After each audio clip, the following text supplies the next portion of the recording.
The following was recorded in front of a live studio audience at the Studio 21 Podcast Café. This is the United Podcast Network.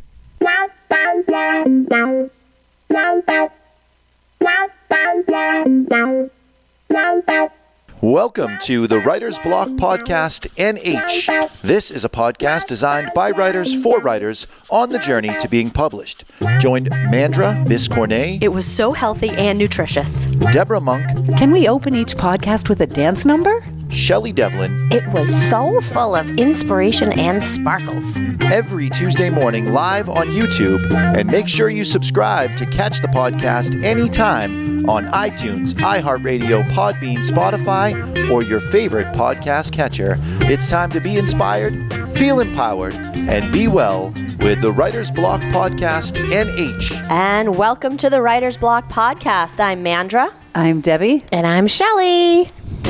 All right. Wow, I can't wait to get back. I wanted to yell really loud in Jonathan's ear, but I decided not to. We have missed you, Shelly. So much. Oh, I've missed it's not you the guys same without so much, you. too. Bit of I an miss my overstatement. headphone. I miss Jonathan. Hey.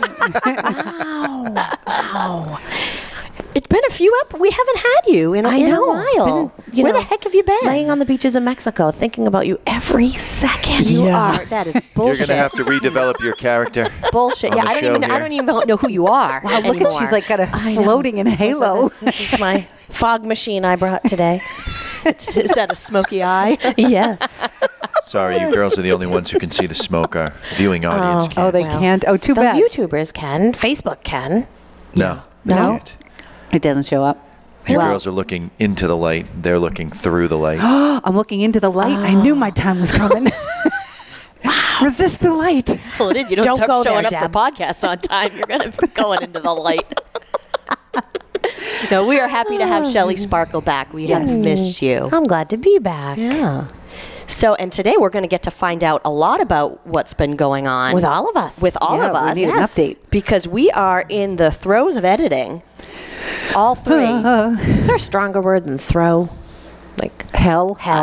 Sure. Editing fiery hell. Brimstone. Fire and brimstone editing hell. Roll up in a corner and just bawl your eyes out. Why am I doing this? This is so... Go out to the lake, drill a hole, stuff yourself into It's the work. it. Like that's where the work is. I mean, you think it's the writing, and then you get that done, and then suddenly there's more work to do, and that's in the form of the edits. This is why we have Mandra. Why? Because that's a very good attitude towards it. Yes. Yes. All right, so She's giving us the facts. yeah. Giving you the facts. So Keeping it real. Yeah. My edits showed up on Christmas Eve. Merry Christmas to me. And a package in the mailbox and Oh, yes. Oh. Like a package. like a thick package. It was my manuscript plus a few pages of notes, all bound in a manila folder and taped together. It was totally old school, and it was like, oh, it arrived. You could hear angels singing. I could. Ooh. I know. I was very excited to get in there and to see what the editor had written. So when did you actually open it? Because I know that Deb waits to some profound day to open her package when it comes in the mail. So did you actually open it on Christmas Eve when it came? No. Just to think about it. No, because I needed the time. On Christmas Eve, there was a lot, obviously, going on Really? here, there, everywhere. Yes. So I didn't open it then. I think I opened it the day after Christmas, because then I could actually sit and read through his notes. And I didn't want to do that quickly. So it was just a couple days later. Okay. But it was like a Christmas present. So for our listeners who don't know what it's like, what did you learn? How did you feel? Like what actually comes? I mean, obviously your manuscript comes back. Yeah. But is there, like in the movies, there's a red pen all over it? There's red pen. It's not all over it, but there's red pen. So he does a little bit of both. He types up numbered notations, like let's say number 12, and then you find number 12 in the manuscript that is written in red pen. Certain things are underlined and bracketed, and few notes in the margin. So, I mean, I was initially excited. Like, I was really excited to finally get these back and to see what the edits were going to be. And then I was also a little like, oh my God, that means I have to get back to work on this, because Right. it was almost a pass to not have to do too much because they were sitting with the editor. But now it's back in the ball's back, literally back in my court, and I have to attack this. I have a question for Deb, and I think I speak for all of our listeners. How many movies have you seen about editing books? Every writing movie that's ever been out, I've seen. Like The Wife, Can You Forgive Me? Those are just two recent ones with Glenn Close and with Melissa McCarthy. And they come back with Actually, red the truth is I haven't seen Ingo? either one of them yet, but I really want to. Okay. Because you said like in the movies, Yeah. with the red pen. And Maybe more in her head. Yeah, and Deb's head runs like a movie reel anyway. It does, yes. Very colorful one. It's good. It's very good. But listen, Deb So nails what it. people So think wait, happens. I have another question too. Okay. We've talked about how there are so many different kinds of editors. So Yes. Howard, your editor, when these came back with red pen, are we talking about developmental things? Are we talking about spelling and punctuation? mostly developmental, mostly concept, Okay. and areas that need to be expanded on, areas that maybe need to be cut out. Not so much the line editing. Okay. Little bit here and there, like I use ellipses and ampersands. He doesn't like ellipses. Who Right. the hell doesn't like I ellipses? know, we love them. Yeah. My life is ellipses. I know it Didn't is, but I guess I used it a lot. Okay. Yeah. Okay. Wow. I'm sorry. it's, I it's probably the rubbed off writing on you. equivalent of the yada, yada, yada. Exactly. So and so it's instead like, of saying da-da-da-da. yada, yada, yada, it's Blah, a couple blah, of blah. dots in Dot, there dot, and you're good right. to go. Dot, dot, dot. And it didn't Seinfeld. You skipped the best. You yada yada yada the best part. But anyway, From I have, Seinfeld. Yes, I have to cut a lot of those out. That was it. How was your date? Well, I had the shrimp, the tomato bisque, yada, yada, yada. Yada, yada, yada refers to sex. And he says, you skipped the best part. And she says, no, I didn't. I told you about the shrimp.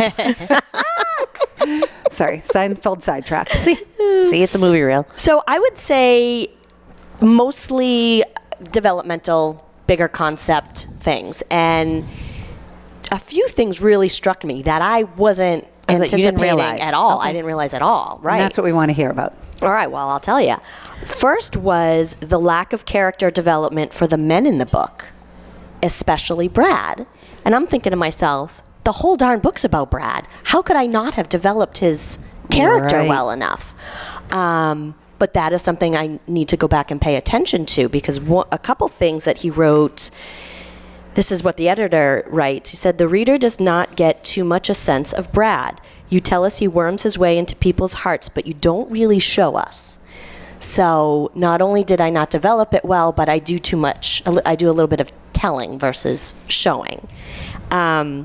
Regarding the other men characters in the book, they need to be filled out a little more, or we end up feeling that the real suffering and deep feelings are solely the province of women. So Well, isn't that really the truth, though? I was thinking the same thing. I was thinking the same thing too, but it sounds so much better coming from a man. It does.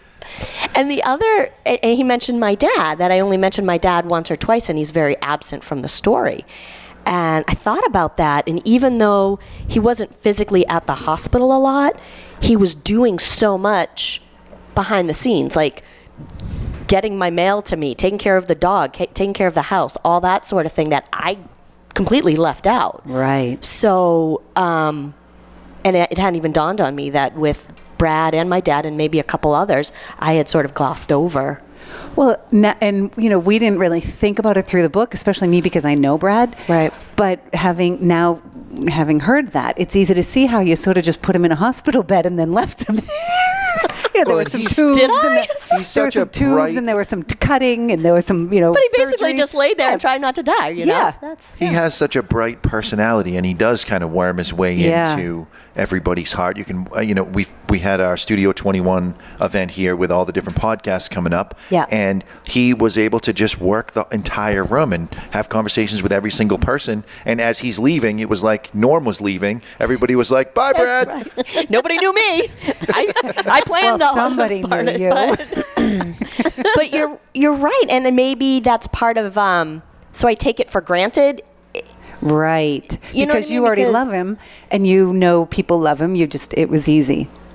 Yeah. But it's also going to be a little bit interesting. You're going to have to think about, are you going to talk to Brad a little bit to get a sense of what he was feeling? Or are you going to say what you think he was feeling? Could I use some more dialogue to? Right. But then, I'm thinking about the whole thing, and I said to you once, I've only met Brad once this Christmas. Yeah. So my long gosh, before yeah. this, I said to you, is it going to be odd when I finally meet Brad that I just hug him for a long time? Mm-hmm. So I made the connection, but I was making the connection to the situation. And what is the book about? The book is about the book. Originally, you said you wanted for Darby, your son, so that he knew what his parents went through. So that maybe Brad does need to be more described or developed in the story. But I was still connected to the story. Well, yeah, but you love Mandra. So you're going to love Brad via Mandra. But the people who are reading the book don't already love Mandra either. So and Christmas Eve we went to Mandra's house. I think it was a Christmas Eve, whatever, when she had her party. It was a week before, yeah, or 2 weeks before, yeah. And we met her dad. And when we met her dad, I realized he's such a visual. I think I described him as a hippie Keebler elf. Yes. And I thought, boy, I had no sense of her dad. And he's so... Agreed. Absolutely. And that's exactly what the editor said. There's no sense of your dad. You mention him here and there, so he may be important, but we don't get a sense of him at all. See, and that's why even when you're in a writing group, and I think that Shelly and I are pretty good for you. We try to be pretty good for you. But because we're reading it, every 2 weeks we're reading 10 pages. Yeah. And then, so it takes us a year to read the book. We're not getting the overall picture of, where was the dad? Or where is Brad? Right. And that's where an editor comes in, is their job is to find what's missing. Right.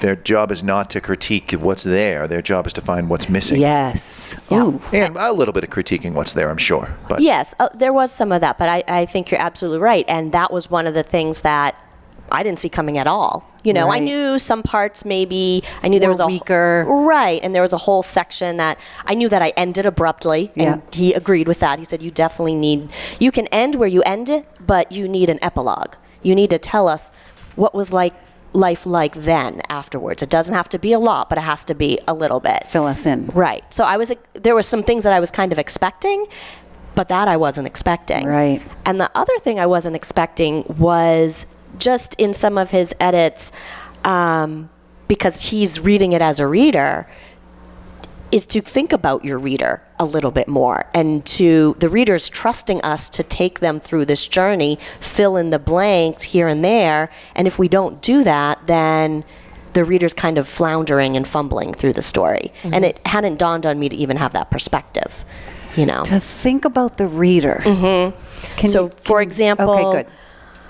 We need to, this is one of Howard's edits, when he talks about my use of journal entries. Yes. So he didn't think that was a good use of journal. It was cheating.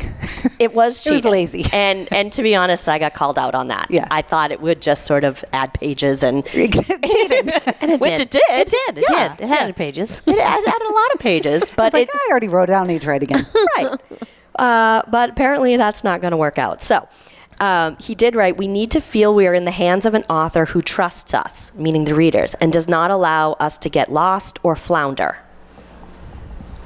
So I think that in this particular situation, he meant the use of journal entries, but just in general, I hadn't really thought about the reader all that much, other than, I hope they like the story type of thing. But now as I'm reading, that's just a different perspective to have. Like, is the reader following along? I jump around in time a little bit. Is it clear?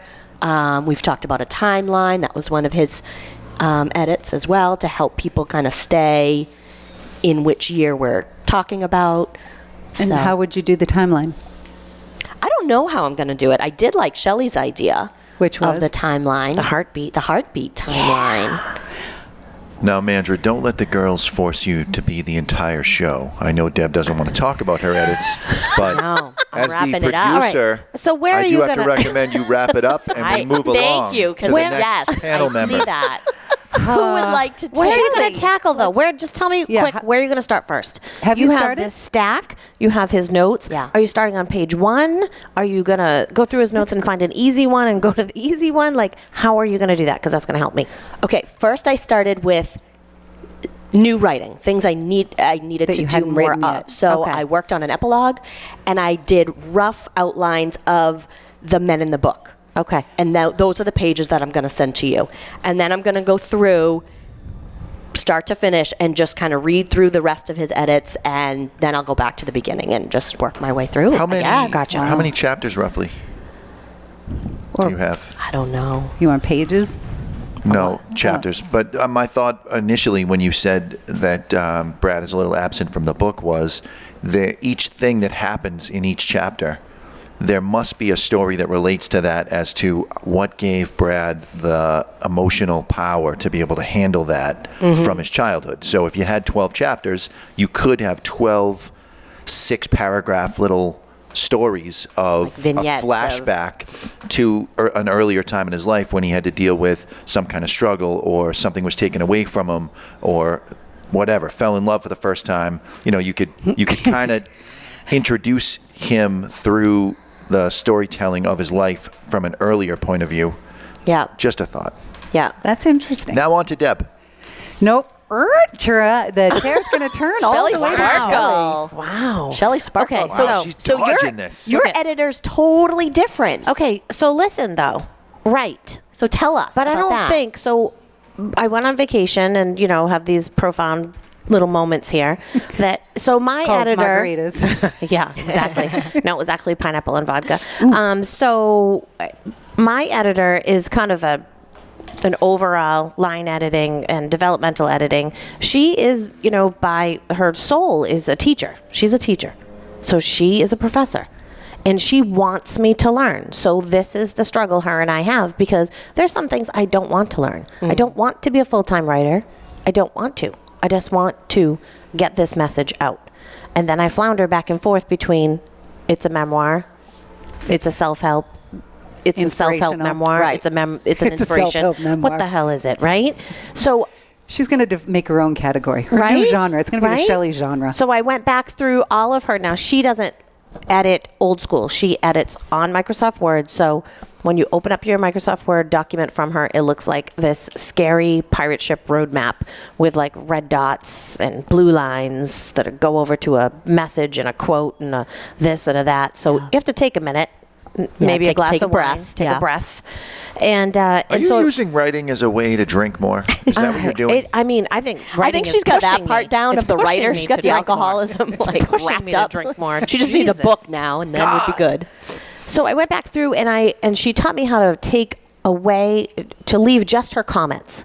So the roadmap was gone and there were just a line with her comment to a section.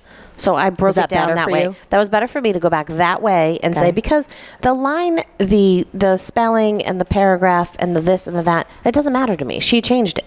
So I can click, change, done. I don't need to know. So I went back through her comments. I read her comments and I did just 2 chapters. I limited 2 chapters. I reread it again. I found a few things that I was going to actually ask you guys. And I said, no, that is just too many fingers in the cookie jar again. What do I like? I like this. I love it. It's done. It's done. So I'm taking it in bites. But I think the whole book is going to shift again. Whoa. I read 5 books on vacation. Jonathan, you will love. They had a theme. They were called Get Over It, The Life-Changing Magic of Not Giving a Fuck, Unfuck Yourself, You're a Badass. Yeah, Jonathan's looking at the screen. He's like, It's like red lights are all of flashing.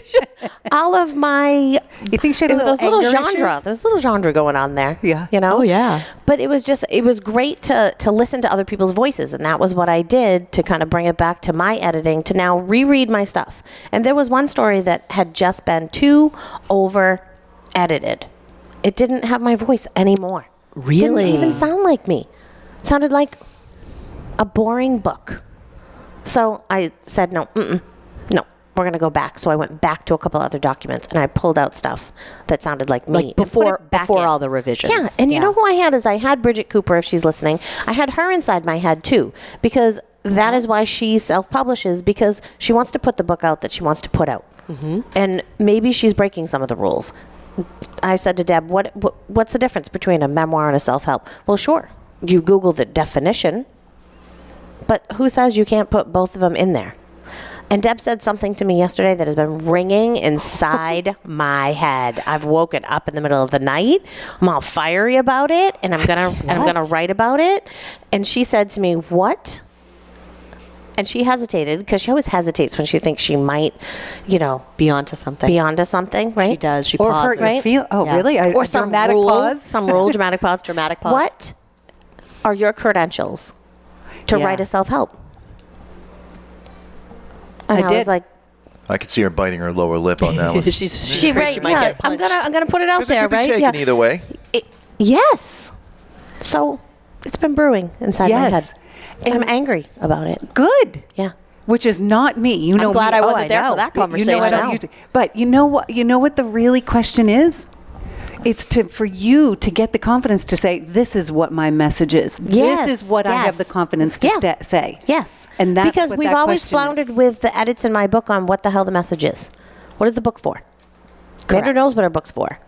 Deb kind of knows what her memoir is, but she's And she floundering a rubs little my bit leg. too. It's okay.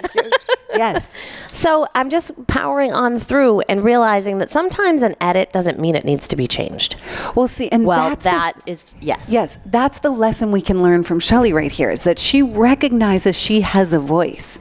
Yeah. And so she knows when it's being watered down and taken away from her. And she doesn't like that. And unsparkling her. And that's the opposite of what an editor should be doing for her. An editor should be, putting spotlights on her sparkle.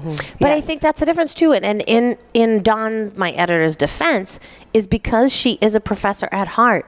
She To teach loves you. editing. Right. She loves her craft. writing. Like she loves you her love craft. She your wants me to craft. learn. Yes. And I have seen how I have learned. Yes. But now I need to take back some of my power. Yeah. Yes. Shell. Yes. Go Shell. Exactly. All right, so we've All learned right. in this episode so far to listen to your editor and then also give your editor the middle finger. This is It could go either way. Yes.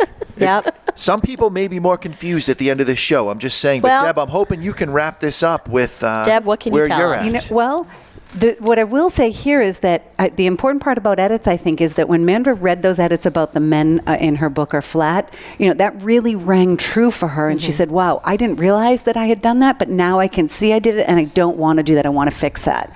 And so editing isn't about just taking it carte blanche. Well, you're the editor, so you're the honorary master, and I have to do whatever you say. Right. So that's good editing. He did a good job. He presented something, and you said, okay, this is working for me, and I will take it. On the other hand, you took editing and you said, okay, this is working for me. It's worked for me too well. I've lost some of myself in this. And so that's also, you have to realize that as the writer, the project is yours at the end of the day. And so the editor is there to help guide you. And when you find, I think it's, it takes time. I don't know that any of us have found, to be perfectly honest, I'm not sure any of us have found the right editor for us forever. But I think that's the lesson to be learned, is that editing is very personal and that you're supposed to learn from it. And we're out of time. You are so amazing. That was great. You are so amazing. I'm going to take a bow, curtsy. Thank you very much. That's why we have Deb in the group. Mic drop. That was great. All right. Well, thank you for listening. Thank you to the Studio 21 Podcast Cafe. And please be sure to check out the Writer's Block NH Facebook, the Writer's Block podcast on your favorite podcast catcher.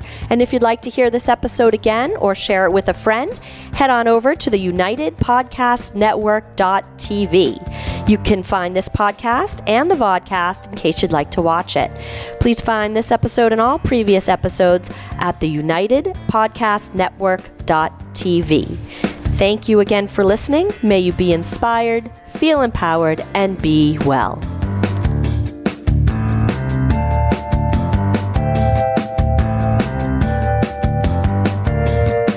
The views and opinions expressed by the hosts, guests, or callers of this program do not necessarily reflect the opinions of the Studio 21 Podcast Cafe, the United Podcast Network, its partners, or affiliates.